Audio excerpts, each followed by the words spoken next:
So yun guys, magandang araw sa inyong lahat. Bali yung araw ko hindi maganda. Tutubusin ko yung huli ko sa LTO, pamihado, mura pa ako na aking asawa. At eto na nga, flex muna natin ang ating ticket. Pamihado, masakit-sakit. Kaya suggest ko sa mga sasakyan na iskab at maingay yung tambucho dyan, palitan nyo na. Kung ayaw nyo mapakamot sa ulo, punit pa ang bulsa. Kaya doon na gumawa ng video para ma-explain ko ang paano ngayon yung sistema dito sa LTO. At eto na nga, inaayos ko yung papers ko kasi kailangan nila ng car inspection. Bago mo makuha yung lisensya, kailangan mo muna ng car inspection. In-inspect nila lahat yan kung stock na yung tambucho at gumagana lahat. Kailangan tahimik yung tambucho, kailangan pati lahat ng ilaw working, naka-indicate yung makina, yung kulay at kailangan din nakarehistro. Hindi mo makukuha yung lisensya mo pag hindi ka pumasa sa car inspection dito sa LTO. Kaya sa mga kapag na video, ibalik nyo na yung stock nyo. Explain ko dito sa video kung paano ang price ngayon pag tumubos ng huli dito sa LTO. Aray ko!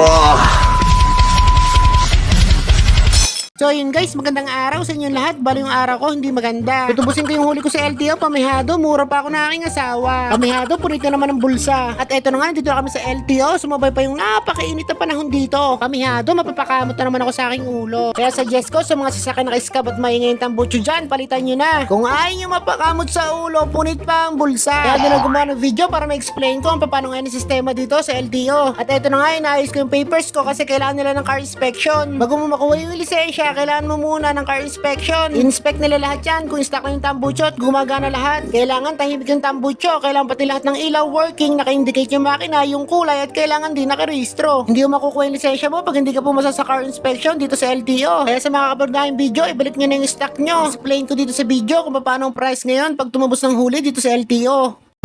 So yun guys, bale pag nahuli ka meron pang car inspection, kaya i-check nila kung naka-stock pipe yan, kasi cut muffler yung akin, kaya check nila, kaya yan, naka-stock pipe naman ako. Inspection nila yan, inspection. At eto na nga, pinasok ko na si Keso dito sa loob ng LTO. Kailangan kasi pumasok sa car inspection si Keso para makuha ko yung lisensya ko. At pag hindi ka pumasok sa car inspection, pamihado, back to zero. So guys, pag nahuli ka, meron pa palang car inspection. Kung naka-indicate ang makina, naka-indicate ang kulay, kung naka-stock pipe, ayun, seatbelt, stoplight, busina, almost lahat, ika-car inspection nila bago ka tumubos ng huli. At ayun na nga, gaya ng sabi ko, dapat lahat gumagana. Kasi pag hindi lahat yung gumagana, hindi ko makukuha ang lisensya. Kailangan din nakarehistro, naka-indicate ang kulay, pati makina. Pero may nakalimutan ako, kailangan pala stencil muna ang chassis, pati makina. Shoutout muna mga boss! Boss!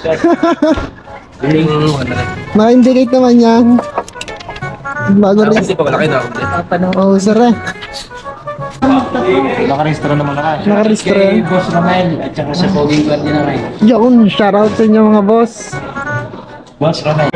Boss Randy. Nakarehistro pala. Nakarehistro itong February na. At ayun na nga, na-stencil na ang chassis ko, pati makina, kaya shoutout sa inyo mga kuya. Kaya ngayon, ibaba ko na si Keso, titingnan natin kung papasa. At eto na nga, natapos ng car inspection ng LTO. Tuwang-tuwa naman ako, at pumasa naman si Keso. Buti na lang, naibalik ko lahat sa stock, pati tambucho. Kung hindi, magpapabalik-balik na naman ako nito. Eh siya paano, kuya-kuya muna tayo ng kaunti. Kuya-kuya-koy, kuya-kuya-koy, kuya-kuya-koy. At habang kumakuya-koy, meron dito dumating ng mga tropa. Tinanong ko kung bakit, nahuli din pala. Nagpalit lang yan ng park light na kulay asul na bumbilya. Ang mga ngayon, kasama ko, nakapila. At ayun na nga, tapos na ating patalastas. Naubos na lahat ng tao dito sa LTO, ako na lang nasa labas. Kaya sana sa mga kapunahang video, ibalik nyo na lahat ng stock yung tambucho. Pati yung mga ibang kulay ng park light na ilaw, ibalik nyo rin sa stock. At pamihado, pag nahuli ka ng LTO, kakamot ko na lang sa ulo. At ito na nga, nakuha ko na ang lisensya, kaya sana maging aral ang ginawa kong video. Kaya ko sa inyo, ibalik nyo na stock yung tambucho at magparehistro. Kung ayaw nyo mapunod ang bulsa nyo ng 5,000. Kasi paano, hindi ko namamalaya, napahaba na naman pala ating usapan. Kita kayo sa lang next video, maraming salamat sa inyo dyan. Aray ko!